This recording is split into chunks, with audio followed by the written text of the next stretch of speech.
बालक माई जी के मंदिर में जाके माई जी से विनती करत बा, लेकिन कहना क्या बा?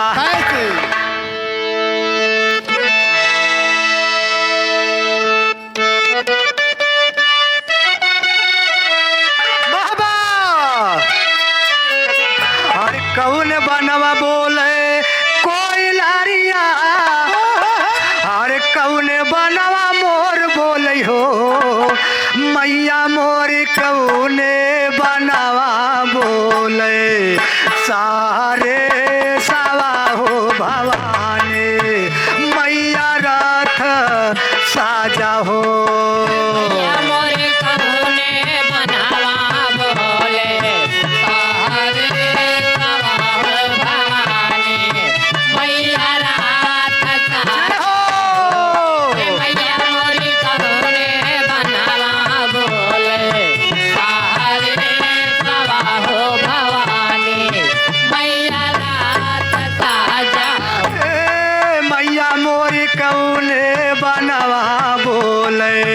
सारे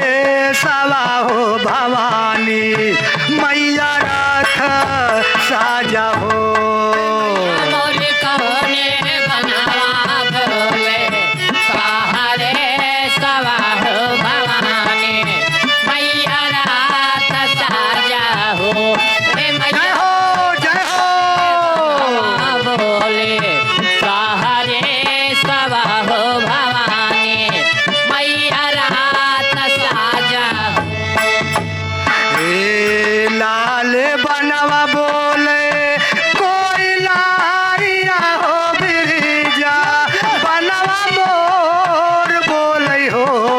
मैया मोरी बिंद्रा बनवा बोले सारे सवा हो भवानी मैया रथ साजा हो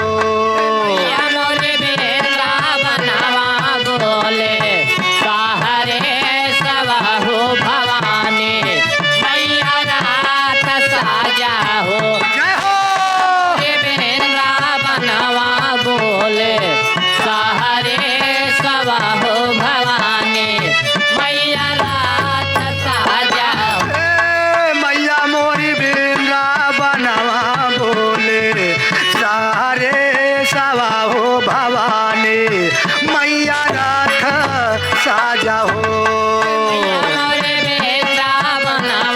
बोले बाहरे सवा हो भवानी मैया रात साजा हो मैया इंद्रा बनवा बोले बाहरे सवा हो भवानी मैया रात साजा कावन फूलवा साझे फूल कावन आधी रात फूल हो मैया मोर कावन फूलवा फूलवा हे मैया मोर कावन फूलवा फूल बिन सारे हो भवानी मैया रथ साजा हो कावन फुलवा फूले बिन सारे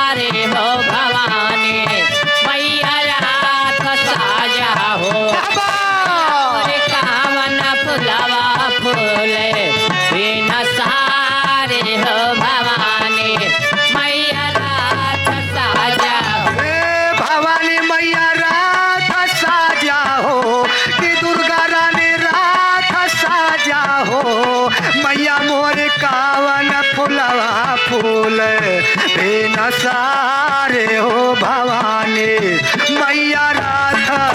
साजा हो मोरी कावन फुलवा फूले बिन सारे हो भवानी मैया रात साजा हो रे मैया मोरी कावन फुलवा फूले बिन सारे हो भवानी मैया रात साजा हो ए चंपा फूलवा सांझे फूल चमेली आधी रात फूलई हो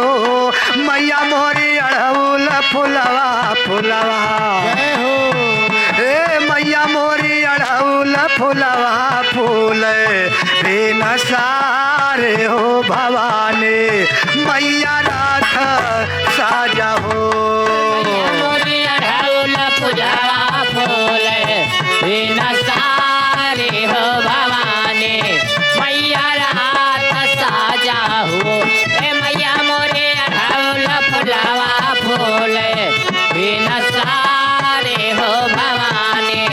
मैया रात साजा हो ए भवानी मैया रात साजा हो कि दुर्गा रानी रात साजा हो मैया मोरी अड़हुल फूलवा फूल बिन सारे हो भवानी मैया रात साजा हो मोरी अढ़ौल फुलवा फूले बिन सारे हो भवानी मैया रात साजा हो रे मैया मोरी अढ़ौल फुलवा फूले बिन सारे हो भवानी मैया रात साजा हो गुरु गणेश राम लाल चंद्रिका पुजारी सो है हो मैया मोरे शादियो जो है लाडगारिया हो भवानी